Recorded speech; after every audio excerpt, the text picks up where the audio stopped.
Hey, Justin Dyson here, Dyson Apiaries. Today we're going to talk a little about the different feeding mixtures that we would use for sugar water, and in addition, kind of what times of year we should use those different mixtures and the reasons behind those.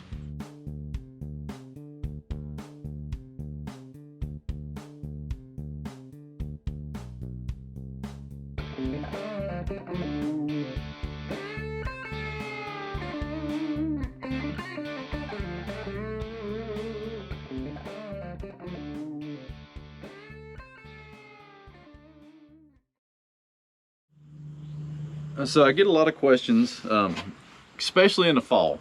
I get a lot of questions about, why are you having to feed your bees?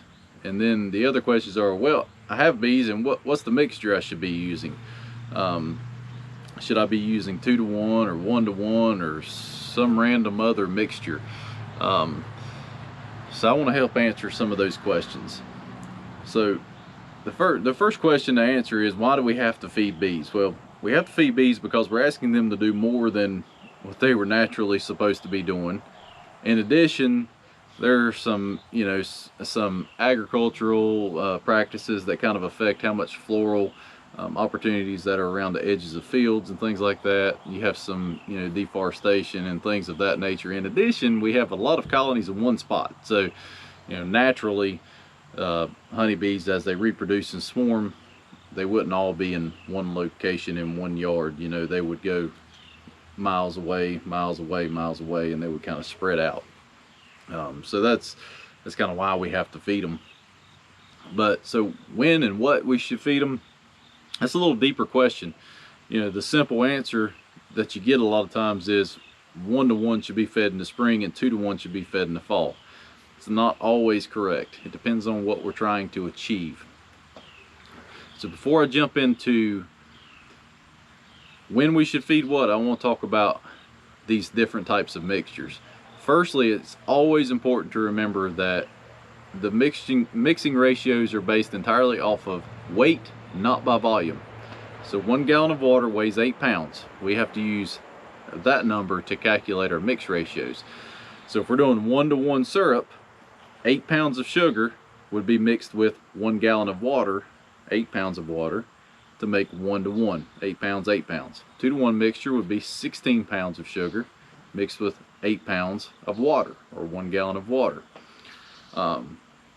We have to keep that in mind. And there's some cool charts online you can find. There's some various people who have some nice charts on those mix ratios and like how much they make. I know, like, if we do a gallon of water and we mix that 2-to-1, so we put 16 pounds of sugar with that, it's going to make about 1.5 gallons of syrup. In addition, it's kind of nice to remember that 2-to-1 mixture, for example, is 33% moisture content.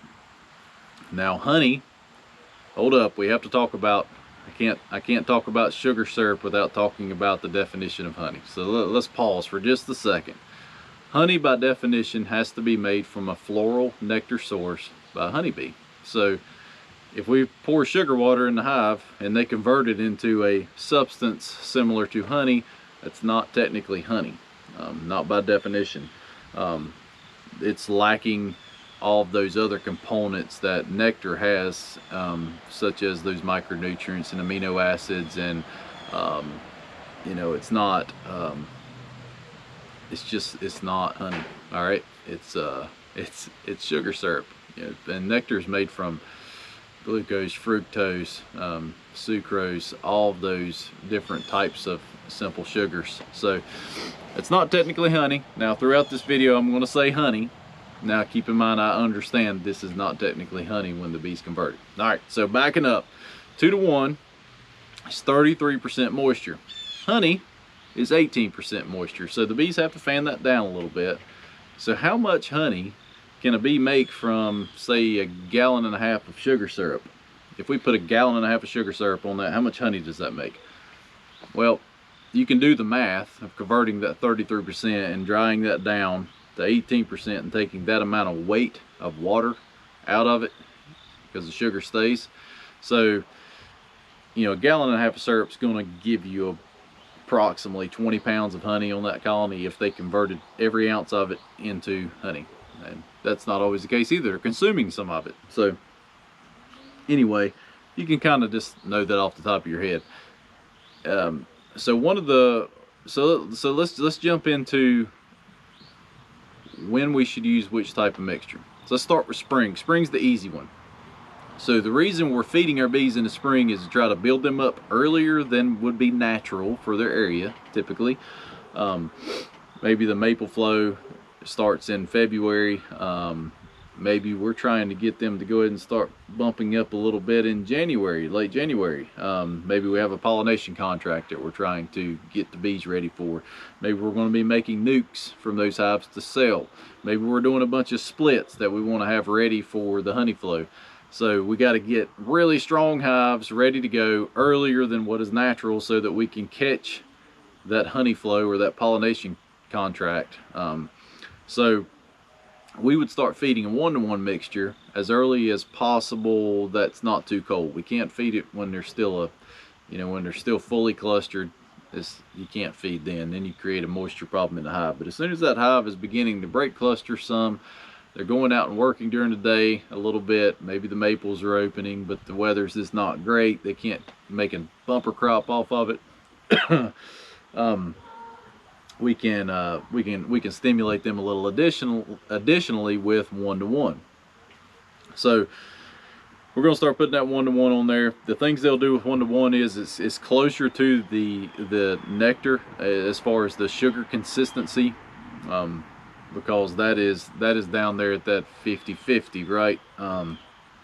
Whereas nectar's, depends. I mean, like a pear tree has like 9% sugar in it. It's ridiculously low. But if we get into the tulip poplars and stuff like that, that sugar content's up there in the 30s percentage wise. But this is 50-50, so the bees just, they kind of use that like it's a nectar, and it stimulates them. So they take that and they draw wax with it. They feed baby bees with it. They raise bees. They are stimulated just like there is a nectar source coming in, and they get excited. They think it's spring bloom and it's time to roll, right? So that's 1-to-1. They raise a lot of bees. They draw comb, all right? So that's 1-to-1 in the spring. Typically, there's no reason to feed a 2-to-1 mix in the spring. If we had a situation where a hive was completely out of honey in January and we had to do some emergency feeding and it was warm enough, if we had a couple days of warm weather that we could get some liquid feed on them, we could use a 2-to-1 there to quickly get some feed on them. But 1-to-1, primarily for stimulation is what we're going to use. Additionally, we could use some dry feed, but that's for a different video. So let's jump over into the summer dearth. We'll just go chronologically here. So summer dearth, there's really nothing coming in. Say we have a hive that got robbed out. We go through that hive and there is 0 nectar in that hive. That's an opportunity to use 2-to-1 to quickly get them some stores back in that hive, because they can convert that down quickly, store it away in their cells, and you don't have to continually go back to them and feed them. So summer dearth, you could continue to feed. Say you had a nuke that you started in the spring and you were still building them. If you were going through the summer dearth, you would want to continue to feed them 1-to-1. I'll throw out that piece, like I tell some people in classes sometimes, is that we should be prepping for winter at the summer solstice, because at that point the bees see the daylight hours decreasing, and from there forward they're technically prepping for winter. So if we have a nuke that's got a small cluster that we've just made a divide on or something like that, we have to get that cluster here so that they're capable of making the winter. You can't do that overnight. So we have to continue to stimulate those types of colonies throughout the summer, even when nothing's coming in.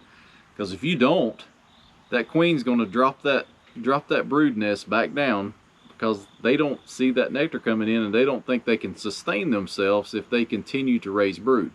So we want to keep that brood nest expanded. We want to keep them raising brood, raising more baby bees, and expanding that colony out to where it is sustainable throughout the winter. So summer, for the most part, continue that 1-to-1 unless we have an emergency situation and we need to feed that 2-to-1. All right, now let's jump into late summer, early fall. At this point, we're looking in our colonies and we're trying to determine a couple things. You know, do they have enough bees to make it through the winter, and do they have enough honey to make it through the winter? So when we look at those two things, we need that colony to be 30,000-40,000 bees strong going through the winter. So you look in the colony right after the sourwood honey flow and you think, okay, this hive has 60,000-70,000 bees. They're good to go. I don't need to deal with them anymore. Well, that's not true, because those bees, not only have they been exposed to disease and parasite and things like that, they have been out working. They're worn down, and those are not winter bees. Those were those were raised for the flow, for the warm season. Those bees don't live but 4 or 5 weeks. When the bees go into winter, as they're preparing for winter, they're raising what we call a winter bee. They are considerably hardier. They have more protein content, fat bodies, and they live longer. They live like 6 months. So all those bees that you see coming out of summer after the flows, those bees are all going to be dead. It's up to these winter bees that are being raised in August and September that are going to sustain us through the winter. So just because you see a bumping strong colony the first week of August does not mean they have enough bees to make it through the winter. So we need to continue to stimulate those colonies. So if this colony is not honey bound, so they have ample room to lay a nice brood nest, we need to continue to stimulate them with a 1-to-1 mixture. Now we can choose our method. Do we use in-hive feeding methods? There's a video on that that I made a few weeks ago. We can use yard feeding methods. Also put out a video on that. You can check that out. It's up to you on how you continue to stimulate those colonies, but that 1-to-1 mixture is what we want to do. We want them to continue to raise bees and get us through the winter. Now, as we're getting into October, and say we look at this hive and they have 10 pounds of honey on their top super. Maybe now it's starting to get chilly. We're starting to get to that point where we have to make some decisions. So we're looking at colony and they have a nice cluster of bees. But they have 10 pounds of honey. That's not sustainable. Here where we live, North Carolina, that hive needs 30 to 40 pounds of honey to make it through the winter. It kind of depends on the type of bee. Some like more of the pure Italian type bees, they do a little worse with maintaining their stores. They want to continue to roll and they want to raise brood, and they eat themselves out of house and home. But some of the Carniolan breeds, they have a tendency to do a little better with managing their stores. So like I said, it kind of depends on the breed, and every hive in your apiary will be a little different. Some will conserve more, some will not. So 30 to 40 pounds of honey. So if we take that hive and they have 10 pounds of honey on them, we need to take some action quickly. And we need to get them some carbohydrates on that hive to sustain them through the winter so they can continue to shiver and stay warm, right? So we can quickly get that onto a colony with that 2-to-1, because the tendency of the honeybee is, with something as rich in sugar as 2-to-1, at 66%, they're going to take that sugar syrup, and they're going to immediately convert that into honey and store it away. Convert that into honey, not really honey, but as opposed to like 1-to-1, they may use that as consumption and stimulate, right? So 2-to-1, they're going to store that. So if we take like 1.5 gallons of sugar syrup and we do the math on that and we deduct out that percentage of water that's going to be fanned down, that 1.5 gallons of 2-to-1 sugar syrup may end up being 20 pounds of honey. So that's a considerable amount. We can put, if we use like a hive top feeder method, like we discussed a few weeks ago, hive top feeder method, we could effectively fill that thing up maybe 1.5 times and if the bees converted all of that into a honey substance, we would be setting ourselves up to get through the winter effectively. We would have enough stores. So quickly getting those bees ready for winter with 2 to 1. But before that, we need to make sure that we have enough bees. So just because it's fall does not mean we need to use 2 to 1. It depends on what we're trying to achieve. I hope I covered some of your questions on feeding, like the different feeding mixtures and things of that nature during this video. If you have any questions, make sure you comment those. I'll do my best to respond to every one of those and give you any feedback or knowledge I can impart on it. I might not know the answer, but I'll do my best to find that. But just make sure that you don't assume that 2 to 1 mixture should always be used in fall, 1 to 1 should be used in spring. That is not the case, and there are other mixtures that can be used. You know, we can thin it down beyond 1 to 1, we can go richer than 2 to 1, and we can go somewhere in between. It just depends on what we're trying to achieve and what the resources we have are.